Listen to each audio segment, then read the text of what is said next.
The cruel stepmother raised the belt over the little girl. "No one will save you," she hissed. But she was wrong. From the enclosure nearby, a giant silverback gorilla watched, and he was about to break his world to save hers. The dust of Mendoza Creek settled on everything. It coated the rusted tin roof of the barn, settled in the cracks of the dry, thirsty earth, and clung to the spirit of the girl who moved through it all like a phantom. Her name was Elara, and at 8 years old, she had already learned that the safest way to exist was to make no sound, to take up no space. Her world was the sprawling, neglected ranch that her father had once called a sanctuary, a haven for rescued animals. But since his passing a year ago, it had become her prison. The warden was Delilah, her stepmother. To the mailman and the occasional delivery driver, Delilah was a portrait of tragic grace, a beautiful widow struggling to keep her late husband's dream alive. She kept her nails perfectly manicured, her blonde hair coiffed, her smile as bright and hard as polished glass. But behind the closed doors of the ranch house, the gloss fell away, revealing a creature of cold, sharp edges. Her abuse was a slow, grinding poison. It was in the chores too heavy for a child's arms, the food portions that left Elara's stomach aching, and the words that chipped away at her soul. "Useless," Delilah would hiss, her voice a venomous whisper. "Just like your father, all heart and no sense." And sometimes, when words were not enough, there was the belt. Elara's only true companion, her only confidant, lived behind the thick steel mesh of the sanctuary's main enclosure. His name was Kael. He was a magnificent silverback gorilla, a creature of breathtaking power and quiet dignity. Elara's father had rescued him as an orphan years ago, and the two had grown up together, one a small, curious girl, the other a gentle giant. They shared a language that had no words. Elara would sneak him her slice of apple, pushing it through the fence, and he would accept it with a soft, rumbling grunt of thanks. She would sit for hours by his enclosure, whispering secrets to the dust, and he would sit with her, his deep-set, intelligent eyes following her every move, a silent, attentive guardian. He was the only one who saw her. One sweltering afternoon, a bucket of water slipped from Elara's small hands, splashing across the pristine porch Delilah had just swept. It was a small accident, a child's mistake. To Delilah, it was a declaration of war. She dragged Elara to the barn, away from the prying eyes of the main road. The leathery scent of the old belt filled the air before she even unbuckled it. "I work my fingers to the bone to keep this place from turning to dirt," Delilah snarled, her voice tight with a fury that was always simmering just beneath the surface. "And this is the thanks I get? Incompetence. Laziness." The belt rose and fell. Elara didn't scream. She had learned long ago that screaming only made it last longer. She bit down on her lip, tasting the salt of her own blood, and fixed her eyes on a crack in the barn wall, waiting for it to be over. From 50 yards away, in his enclosure, Kael watched. He stood perfectly still, his massive fists clenched at his sides. He could see the small, trembling form of the girl, could hear the sickening crack of leather on fabric. A low, guttural rumble started deep in his chest, a sound of profound, helpless rage. He was a king, but his kingdom was a cage, and he could do nothing but bear witness to the torture of the only person in the world he truly loved. The ordeal ended as it always did, with Delilah's rage spent and Elara's spirit bruised. Delilah stormed back to the cool, clean sanctuary of the main house, leaving the girl to collect herself in the stifling heat of the barn. But Elara didn't go back inside. The house was not a home, it was the place the monster lived. Instead, she stumbled toward the only place she had ever felt safe. She made her way to Kael's enclosure, her small body trembling, and collapsed in a heap against the warm steel mesh of the fence. She curled into a tight ball, her face buried in her knees, and finally let the silent tears she had held back begin to fall. The dust around her turned to dark, muddy patches as they soaked into the earth. Inside the enclosure, Kael moved. He had been standing rigid, a statue of contained fury, since the moment the barn door had shut.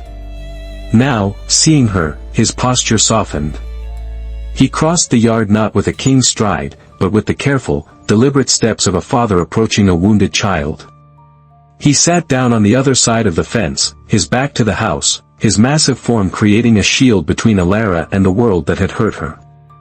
He sat there for a long time, simply mirroring her silent grief. He didn't roar or beat his chest. He just was. Present. A mountain of quiet empathy. After a while, he extended one of his massive, leathery hands towards the fence. His index finger, as thick as a man's wrist, carefully poked through one of the square openings in the mesh. He couldn't reach her, but he stretched until the metal pressed into his skin, a desperate attempt to bridge the gap between them. Then, he did something else.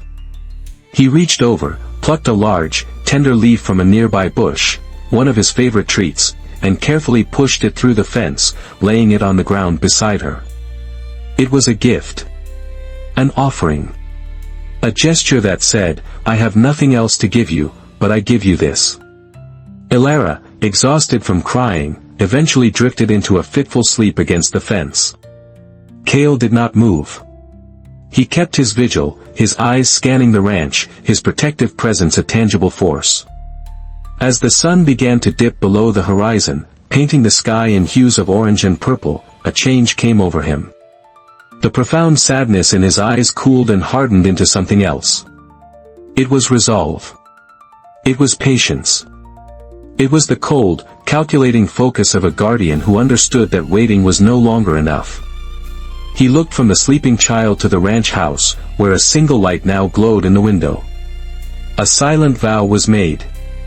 He didn't know how, he didn't know when, but he would not let her be hurt again. He would find a way.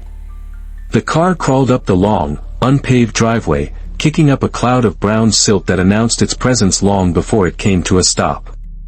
A woman stepped out, her sensible shoes immediately coated in the fine powder of Mendoza Creek.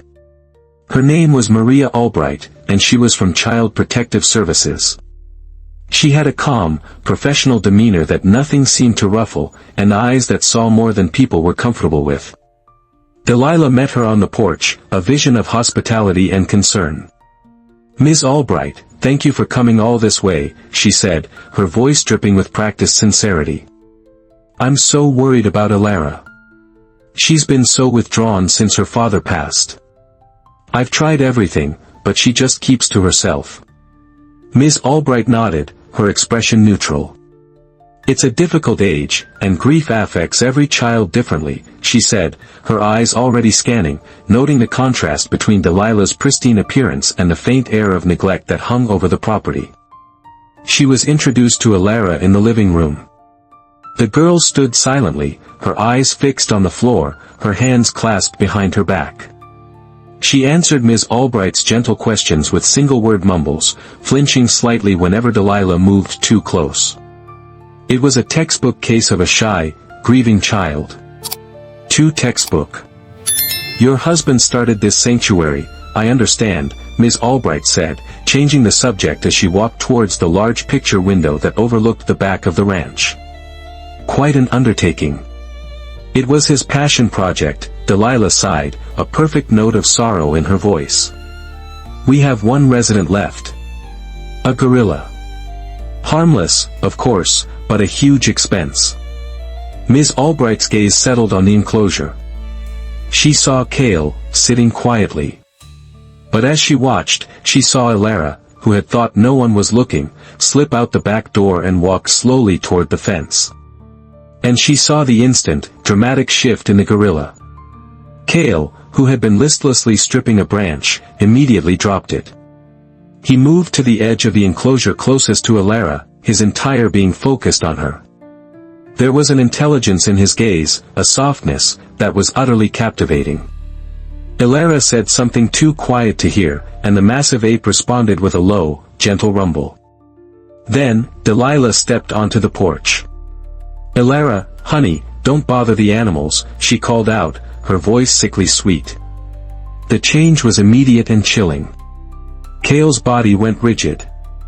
The softness in his eyes vanished, replaced by a cold, hard stare of pure animosity directed squarely at Delilah. He subtly shifted his massive body, placing himself directly between Delilah and the girl, even with the fence separating them. It was an unmistakable posture of defiance and protection. Ms. Albright's professional gaze didn't miss a thing. She saw the fear that flashed in Elara's eyes at the sound of Delilah's voice. She saw the gorilla's instant, defensive reaction. And she saw the flicker of irritation that crossed Delilah's face before she quickly masked it with another smile. She made a note in her file. Unusual interspecies bond. Child appears to find more comfort with gorilla than with stepparent.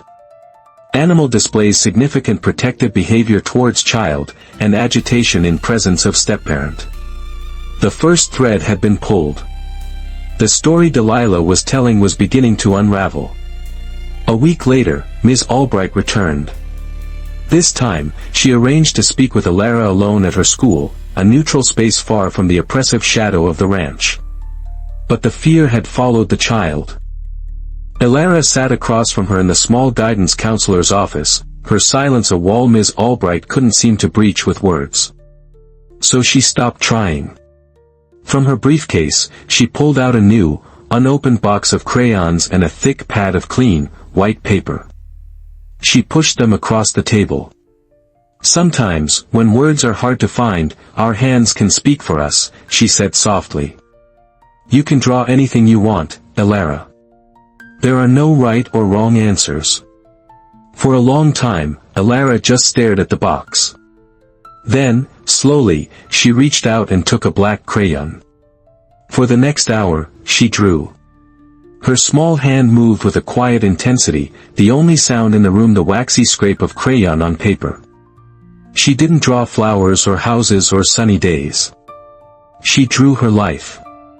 The first picture showed a small stick figure with long, stringy hair, curled in the corner of a box-like room. Towering over it was a much larger figure, a woman with a wide, angry red mouth, her arm raised high, a thick black line, a belt, in her hand. Ms. Albright felt a cold knot tighten in her stomach, but her face remained a mask of calm encouragement. Elara started a new page. This time, she drew the yard. There was the house, and the barn, and a large square cage. Inside the cage, she drew a large, dark shape with powerful arms and sad eyes. Outside the cage, the small stick figure girl was on the ground, and the tall, angry woman was standing over her again. The sad eyes of the creature in the cage were looking right at the girl. She drew a third picture, then a fourth. The theme was always the same. A small, powerless girl. A large, menacing woman. And a giant, captive protector, forced to watch, his heart breaking behind the bars of his cage. When she was finished, Elara pushed the pad of paper across the table.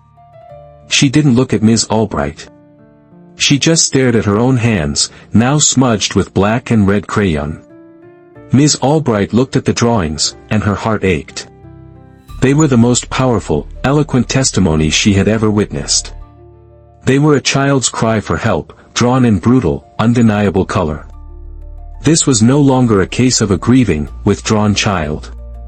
This was a case of terror. That afternoon, Ms. Albright made a call. I think we have a serious problem at the Mendoza Creek Ranch, she said, her voice low and firm. The drawings are concerning. I'm scheduling a formal evaluation with law enforcement accompaniment. She then did something unorthodox. She called Delilah to inform her of the upcoming visit. It was a calculated risk, a way to apply pressure. Delilah, she said, her tone professionally detached, we need to discuss the concerns raised by Elara's teachers about some unexplained bruising, and the troubling nature of her artwork. We'll be by on Friday with a deputy to follow up. The line went silent for a moment before Delilah's clipped, cold response came. The pressure cooker had been sealed. The final, terrible mistake was now only a matter of time. Friday arrived with a tense, heavy heat that promised a storm. Ms. Albright's sedan pulled up the driveway, followed closely by a county sheriff's cruiser. Delilah was waiting on the porch, her face a pale, tight mask of fury. Her charade of the gracious hostess had evaporated. "This is harassment," she spat as Ms. Albright and a tall, stern-faced deputy stepped out of their vehicles. "You are terrorizing my family based on the fantasies of a troubled little girl." "We're just here to ensure Elara's well-being, ma'am," the deputy said, his voice a calm, immovable object. "We need to speak with her." The confrontation escalated quickly. Delilah's carefully constructed world was crumbling, and she was lashing out at the person she blamed for it all. When Elara was called out of the house, looking smaller and more frightened than ever, Delilah's control finally snapped. "You," she shrieked, her voice cracking. "You did this. With your pathetic little stories and your stupid drawings." She lunged, grabbing Elara by her thin arm and dragging her into the middle of the dusty yard, halfway between the house and Kael's enclosure.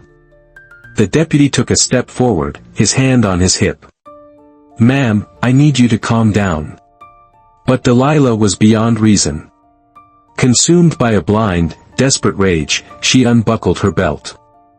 "I'll give you something to really cry about," she screamed, raising the thick leather strap high above her head. Elara squeezed her eyes shut, bracing for the familiar, searing pain. Ms. Albright cried out, "Delilah, no." But it was another sound that tore the world apart. It came from the enclosure. It was not a grunt or a hoot. It was a roar.